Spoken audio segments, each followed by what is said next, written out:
салом бинандагони азиз, имрӯз 30 апрел аст ва шуморо ба тамошои нашри навбатии барномаи ахбори озодӣ даъват мекунем.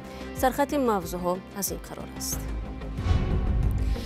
Садҳо тоҷик дар фурудгоҳҳо ва марзи Русия дармондаанд. Ба шаҳрвандони Тоҷикистон патент намедиҳанд. Аммо вазири корҳои хориҷии Русия мегӯяд, ин иқдом муваққатӣ аст. тафтиши таркиш дар анбори силоҳи Чехия хотима ёфт, вале ҷосусони рус, ки яке бо шиносномаи тоҷикӣ ба ин кишвар омада буд, ба ҷавобгарӣ кашида нашуданд. ва гӯсфанди ҳисориро аз худ накунед. Тоҷикистон талош дорад номи гӯсфанди беназирашро ҳифз намояд. хушхор бо лақаби Миша 152 килограмм, $15,000 нархаш ҳозир. имрӯз Сергей Лавров, вазири корҳои хориҷии Русия, ба ҳамтои тоҷики худ Сироҷдини Муҳриддин занг зада таъкид кардааст, ки чораҳои иловагии амниятӣ бо ҳадафи ҷилавгирӣ аз терроризм пиёда шуда, сабабгори он ҳамлаи маргбор ба толори Крокуси канори Москав аст. дар ин ҳамла 144 кас ба ҳалокат расид. Русия 4 шаҳрванди Тоҷикистонро бо иттиҳоми таҳризиву иҷрои ин ҳамла ба ҳабс гирифтааст. баъди ҳамлаи 22 март азияти тоҷикон дар саросари Русия афзоиш ёфт. дирӯз вазорати корҳои хориҷии Тоҷикистон ба сафири Русия бо ибрози нигаронии ҷиддӣ аз муносибати махсусан дағалонаи мақомоти рус нисбат ба муҳоҷирони тоҷик нотаи эътирозӣ супурд. тибқи иттилои расмӣ, ҳафтаи гузашта дар фурудгоҳҳои Русия наздик ба 1000 шаҳрванди Тоҷикистон банд монда буданд.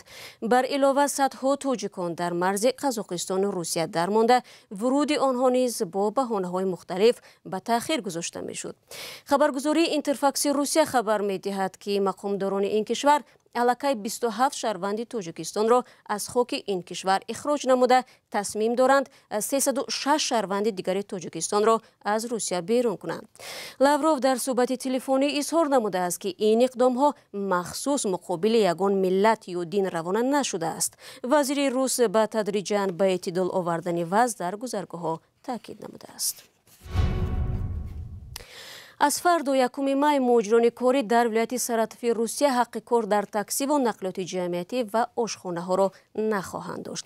ин маҳдудият то охири соли ҷорӣ амал карда ба муҳоҷироне дахл дорад, ки бо патент кор мекунанд. қарор дар ин заминаро волии Саратов Роман Бусаригин имзо намудааст. дар ҳамин ҳол дар дигар шаҳри Русия, Санкт-Петербург, муҳоҷирони тоҷик чанд рӯз мешавад патент гирифта наметавонанд. ин мавзӯъро ҳамкорам Мумин Аҳмадӣ пайгирӣ кард. маркази муҳоҷирати Санкт-Петербурги Русия мақомдорони ин идора дар 10 рӯзи ахир ба садҳо шаҳрванди Тоҷикистон патент ё иҷозаи кор надоданд. муҳоҷирони тоҷик мегӯянд, мақомоти рус бе ҳеҷ далеле дархосташон барои патентро рад мекунанд ё муҳлат барои муроҷиат ба патентро ба моҳҳо ақиб мегузоранд. як муҳоҷири тоҷик, ки 10 рӯз боз гурӯҳе аз дӯстонашро дар ин марказ ҳамроҳӣ мекунад, гуфт ба ҳисоби ӯ дар ин муддат дархости зиёда аз 500 муҳоҷири тоҷик барои патент рад шудааст. мақомоти рус ин вазъро шарҳ надоданд, вале муҳоҷирон мегӯянд, ҳадаф зоҳиран танҳо муҳоҷирони тоҷик аст, чун шаҳрвандони Ӯзбекистон чунин мушкил надоранд. мақомоти тоҷик рафтори мақомоти рус нисбат ба муҳоҷирони тоҷикро дағалона номиданд.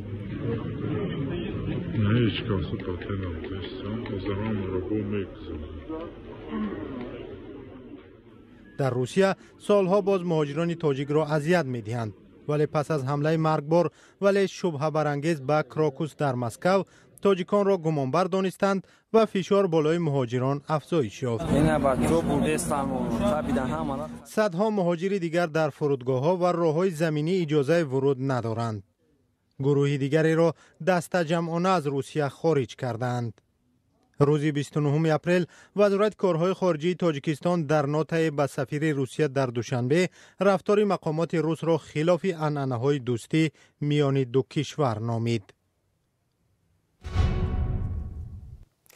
умедҷон раҳмон бародарзодаи президенти Тоҷикистон достони шаҳри Ҳисор таъин шудааст. мансаби нав гирифтани хешованди президентро расман дар ҷои нашру эълон накарданд. ду манбаи огоҳ дирӯз ба Радиои Озодӣ гуфтанд, ки Умедҷон раҳмон корро дар мақоми нав 1 моҳ пеш шурӯъ намуд. ӯ то охири моҳи январи имсол додситони ноҳияи Синои шаҳри Душанбе буд. умеҷон раҳмон 39 сола ва писари нуриддин раҳмон бародари фақиди эмомалии раҳмон аст. соли 2005 факултаи ҳуқуқшиносии донишгоҳи миллии тоҷикистонро хатм карда полковники адлия мебошад. аз ин пеш эмомалии раҳмон бародарзодаи дигараш исломиддин раҳмонро раиси хадамоти зидди нисории тоҷикистон таъин кард. вай то ин дам раиси ноияи данғара буд. намояндагони мухолифон ва созмону кишварҳои ғарбӣ президенти тоҷикистонро пайваста ба хешутаборбозӣ ва инҳисори қудрат танқид мекунанд. департаменти давлатӣ ё вазорати корҳои хориҷии амрико рӯзи 23 апрел дар гузориши солонааш дар мавриди риояи ҳуқуқи башар навишт: эмомалии раҳмон бо оилааш дар иқтисоду сиёсат қудрати фарогир доранд.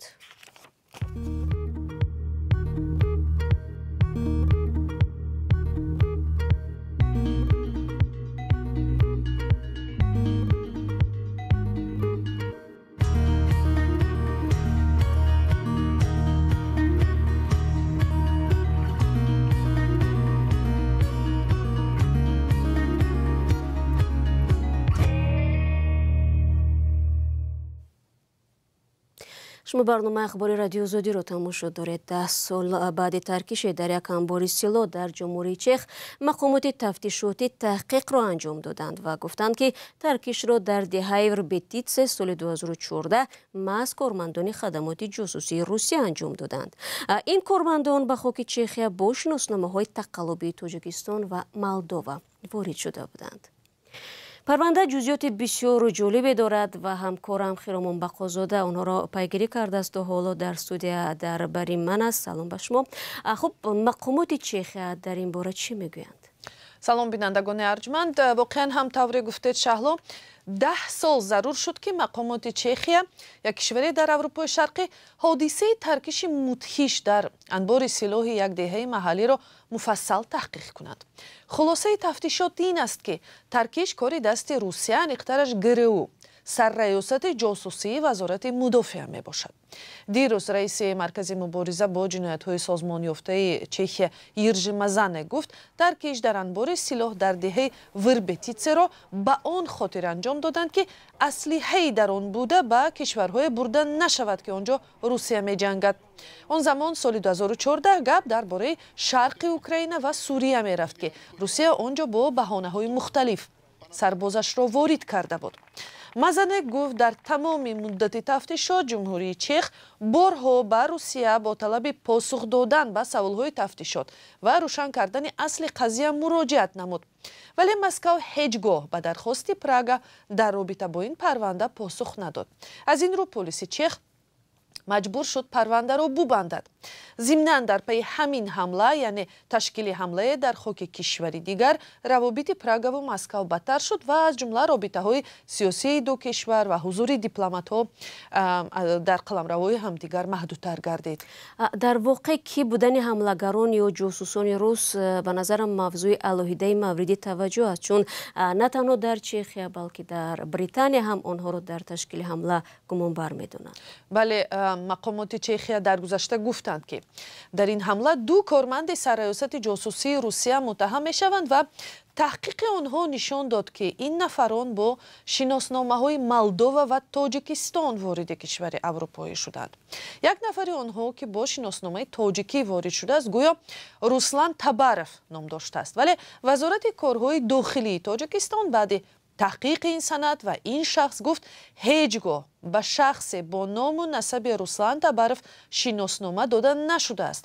даври ҳодисаҳои 4 сол баъди таркиш дар Чехия нишон дод, изипои ин ду ҷосуси рус дар Британия дар як ҳамлаи дигари мудҳиши шаҳри Солсбери ҳам мушоҳида шуд. ва ниҳоят як таҳқиқоти журналистӣ ошкор кард, ки Руслан Боширов ва Руслан Табаров дар асл як шахс буда, номаш Анатолий Чепига мебошад ва Александр Петров дар асл афсари хадамоти ҷосусии Русия Александр Мишкин мебошад. ин ҳама қазияҳо аз назари дароз будани дасти Русия ва хадамоти ҷосусияш дар кишварҳои хориҷӣ барои ҳадаф қарор додани манфиатҳои Кремл мавриди нигаронии кишварҳои ғарб ва Аврупо гардидааст. ташаккур. ҳамкорам Хиромон Бақозода буд бо натиҷаҳои таҳқиқи таркиши 10 соли пеш дар як амбори силоҳи ҷумҳурии Чех.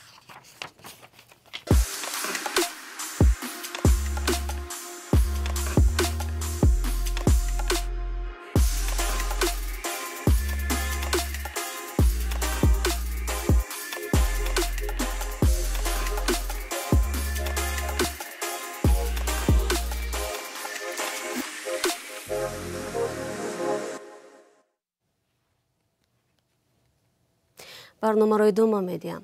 Дар Тоҷикистон мутахассисони зотпарвар умедворанд ки яке аз гӯсфандони зоти ҳисории онҳо то тобистони имсол аз 220 кило бештар вазн мегирад ва рекорди ҷаҳониро мешиканад.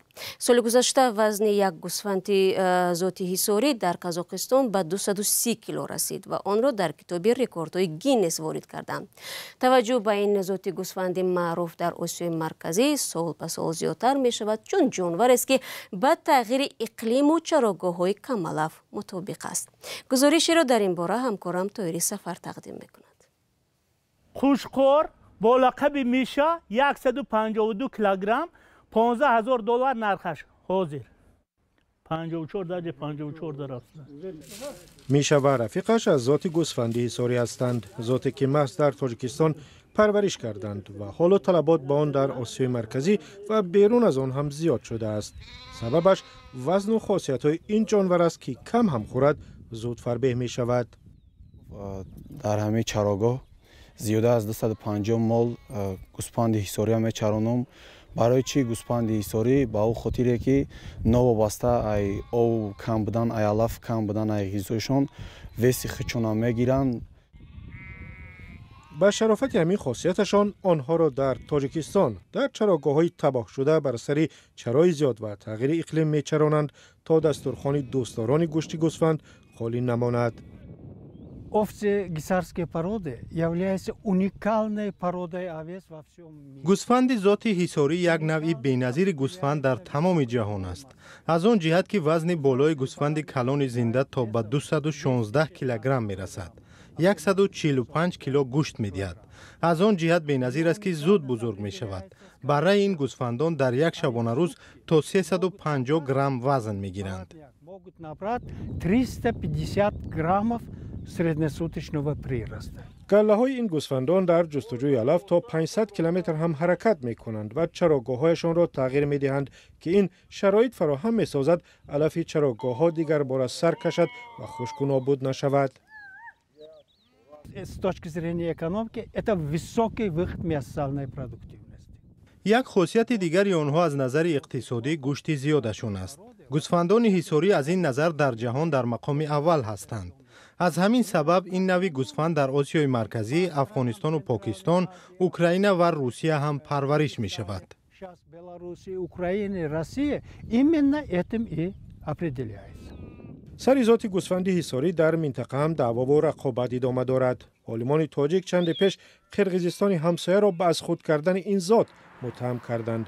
барои ҳамин дар як гӯшаи ҳисор пайкараҳои ин гӯсфандро гузоштанд то даъвои дигаронро ботил нишон бидиҳанд. аммо барои мардуму қассобон рақобат аҳамияте надорад ва муҳим барояшон муҳайё будани гӯшти гӯсфанд бо чарби зиёд аст. ҳамин бозор бояд кор мекунем. ин ҳамин гӯшти гӯсфанд зоти ҳисорӣ аз ҷиҳати экологӣ тоза будагиш гарчанде ки гарон бошадам ки мо ина харидорӣ мекунем, талаботи зиёда. гӯште ки аз он тамоми анвои ғизоҳои тоҷикиро омода мекунанд ва қиматаш ҳам назар ба қимати гӯшти гову мурғ ба маротиб болотар аст.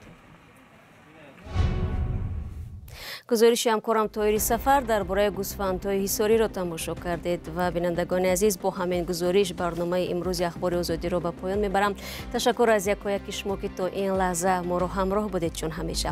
албатта хабару видеоҳои бештарро метавонед дар вебсайти мо озодӣ.орг дастрас кунед. инчунин ба саҳифаҳои радиои озодӣ дар фейсбуку, инстаграм, тикток ва телеграм ҳам метавонед ворид шавед. то мулоқоти баъдӣ худро эҳтиёт кунед ва худо нигаҳдори ҳар яки шумо бошад.